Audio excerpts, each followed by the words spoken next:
defensively, he's an incredible fighter. Offensively, he has a frustrating style that has its success, and it works for him. That won't cut it for me. There's no way. Dricus du Plessis, always great to see you. Welcome to Sydney, mate. Oh, man, thank you. It's amazing to be here. After Perth, it's my second fight in 4 months. Yeah, it's great. It's a beautiful place. The hotel is amazing. We're right across the Opera House. It's great to be back. Windy enough for you? Yeah, this is great. I mean, right now, it feels like Cape Town in South Africa. They're very, very similar with the wind right now and the climate, so it kind of feels a little like home. Absolutely, and we are broadcasting from icebergs here in Bondi. And Dricus, I can tell you, this beach is where Sean Strickland famously punched a fan the last time he was here, and that kind of caused a bit of a stir in the newspapers. Oh, wow. You're going to try to do him better and punch a couple of people? Well, just getting like a bar brawl on the beach. I mean, you have to listen to both sides before you judge him, but yeah, well, good for him. Now, we are, of course, 2 weeks away from UFC 312. Big rematch against Sean. How's the body? How's the mind? Yeah, I mean, mentally, I'm feeling amazing. Feeling, as always, just ready to go. My body, going into this fight, no injuries. When you say something like that, there's no injuries. I can't go after the fight and have any excuses ever of, sorry, I didn't perform the way I want to. There's no injuries. I feel the best I've ever felt in terms of fitness, in terms of my cardio. Because we build every camp. I never stop going. It's after one camp, the next one. And we test these things, and I'm just the best I've ever been. Well, speaking of the mental side of things, you revealed something to me the last time we spoke a couple of months ago. You said before the first fight against Sean, you felt nervous as the title challenger, and you actually played it safe in the opening rounds against Sean when you fought him last time. Since those opening rounds, though, you obviously went on to beat Sean. You then finished Israel Adesanya. So tell me about your confidence right now. How is this champion Dricus du Plessis different to the Dricus from 12 months ago? Let me tell you this, it was never the nerves of, can I do this? It was, it was my first UFC title. Of course, that puts pressure on. The 5 rounds fighting at the highest level in the world with a guy like Sean Strickland, which was and is considered one of the cardio machines in the division and in the UFC. And after round 2, I started pushing the pace, and I could see him slowing down, and I was just going and going. And this time around, I just know from the get-go, I have the cardio to just go for it. So I think that's a big difference. And the biggest difference between the Dricus that fought him the first time and right now, confidence is the same, is the fact that I know I can finish him, and I know I can go 5 rounds, and that, it's not my first rodeo anymore. It's not my first 5-rounder. It's not, I've beaten Sean in 5 rounds, going to a decision. I finished one of the greatest in Israel Adesanya, and now I'm going to finish Sean Strickland, put that whole argument to bed with the judge's decision, which is also interesting because, he says you won the fight, but if you have 8 split decision, eight fights that goes to a split decision in your career, you are bound to lose some of them. That's why it's a split decision. So, that also says something about his style. He has 2 losses, split decision losses to myself and Cannonier, and 6 wins. That's interesting. Having 8 split decisions on your record that's intense. Well, we'll get to that in just a moment. You did mention Sean's mentality there. What do you feel like his mentality is currently, right? Because he hasn't fought since early June, right? He refused to take a fight until he was awarded the title shot against you, and he's still adamant that he won that fight. What kind of Sean Strickland do you think you're coming up against? Well, I think, in terms of his mentality, he's not going to change that. He is the way he is. In terms of his fight style, that would be very interesting if he does change it, because it would be the first time in years that we see a change. And, for me going in, me and my team, when we sat and we knew this fight was coming, we decided to take what we can from that first fight, and that is the fact that this makes him comfortable, this makes him uncomfortable. The things he does good, the mistakes he makes. But you can't take that fight and try and replay that fight with this fight, because that's underestimating his ability and his team's ability. And Coach Eric Nitzig is one of the greatest coaches in the world, especially when it comes to the planning and strategizing. I have a lot of respect for him. So for us to go out there and think we're going to have the same fight as the first fight is underestimating his coaching, his team, and maybe even him. So what we did is we went out there, like every other fight, is be ready for whatever happens in this fight. Whether it goes to the ground, whether it's in the clinch, whether it's just stand up again, I'm ready for every single. I am just better than I was 1 year ago. And that is the difference between the first fight and this fight. It's going to be the same Dricus that goes out there, the same Strickland. It's going to be who has evolved more in this last year, and I can promise you that's me.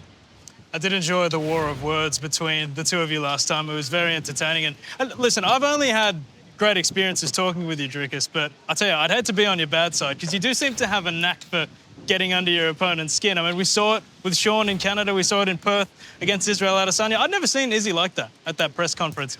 Part of me can't help but feel the sledging is almost intentional from you, maybe pre-rehearsed. Pre-rehearsed is hard to say because people always ask me, do I practice these things? I just know my opponent inside and out. Now, when it comes to me and fighting, this is my life, this is everything to me. I know everything there is to know. I don't go to any press conference to say, oh, I'm going to say this is what I'm going to say to you, get under your skin. I give you the chance to be respectful, and if you try to bully me and try to be disrespectful and try to be a smartass, I will put you in your place. And, with Strickland this time around, maybe that's all he knows to do, but after the first fight, I think we have almost a mutual understanding of what we are doing here. The first one, it was the first press conference. It was calm. It was, he was relatively behaved. I let a few things slide, and then, at the end of it, when he didn't get the reaction which he usually gets from, being as outspoken as he is, he tried to bully me, and it didn't work out for him. So this time, maybe, if he comes at me, I'll be ready. Once again, always be ready. I'm as prepared for that as I am for a fight. But pre-rehearsed, there's no way you can pre-rehearse. You don't know what's going to be said, what it's going to be asked. And, you have to kind of be on the spot with those kind of things. And it's a lot like a fight. You can rehearse a fight. You can train as much as you want, game plan. But that changes because you don't know what's going to happen in there. Well, to be fair, Sean does talk a lot himself. And it goes back to what you were saying before. He does speak a lot about how you guys are going to go to war, this and that. And you took exception to that, saying, OK, yeah, he's got a great teep kick. He hides behind that jab very, very well. But it's very rarely the Justin Gaethje, Dan Hooker firefight that you expect. Does that annoy you? Annoying? No. It's not annoying, but I guess it annoys fans. Yeah. Because if you look at but his you fight... are a fan.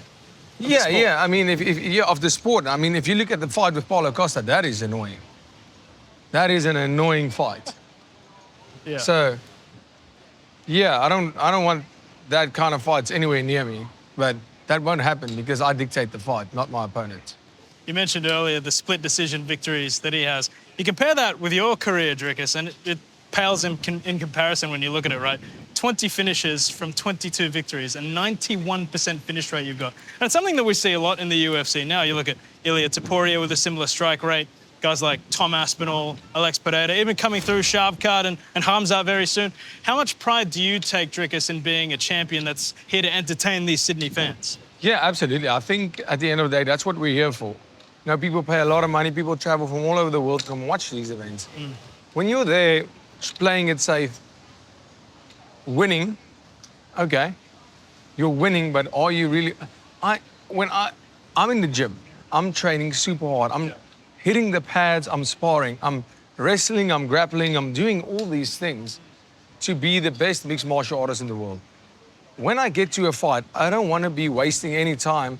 Any of the training that I did, I don't want to be that to go to waste. When I get in there, I try to knock you out, I try to submit you, and I try to take you down and control you on the ground, and everything. I try to go out and do what I trained. And I just feel, and Strickland is incredibly good at this.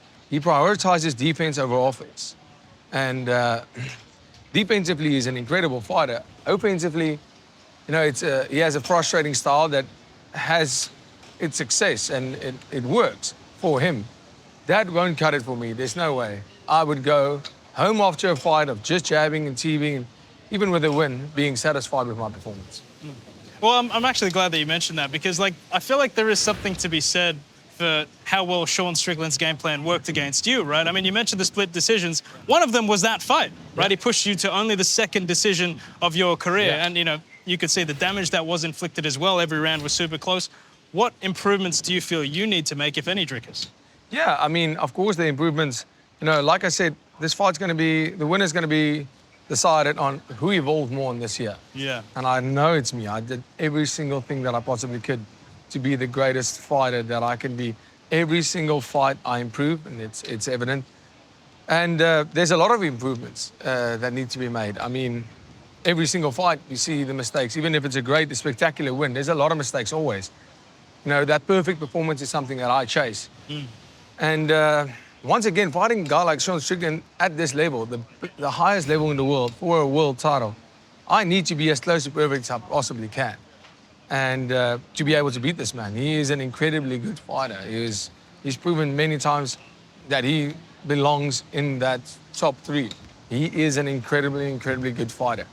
So, yeah, in terms of improvements, if you look at the first fight, you know, be more responsible when it comes to the defense. You know, maybe don't miss as much as you did in the first fight because, you know, he has a tricky style when it comes to defense. So, you know, being offensively smarter and defensively maybe a little bit more controlled. Can't wait for this rematch. A couple more before we let you go, Dricus. Did you see your old mates Whittaker and Israel Adesanya patch up the Yeah, beef? I mean, look at me bringing people together. It's incredible. And, well, I mean, I'm happy. I think where they're on their careers right now, it's always great to see the sport. You know, it's such a competitive environment that, you know, the feuds do develop. And there was that Rob and Izzy feud, but I don't think there was ever anything personally. There was no personal feud between them. They just, you know, when you get to the highest level in the world, you almost have to have that in you because when I get in there, I want to kill you. Yeah. I can't be your friend, I want to kill you. I can be friendly with you and kill you at the same time. It doesn't, you know, but I don't think they had a personal feud. I always think it was a competitive feud.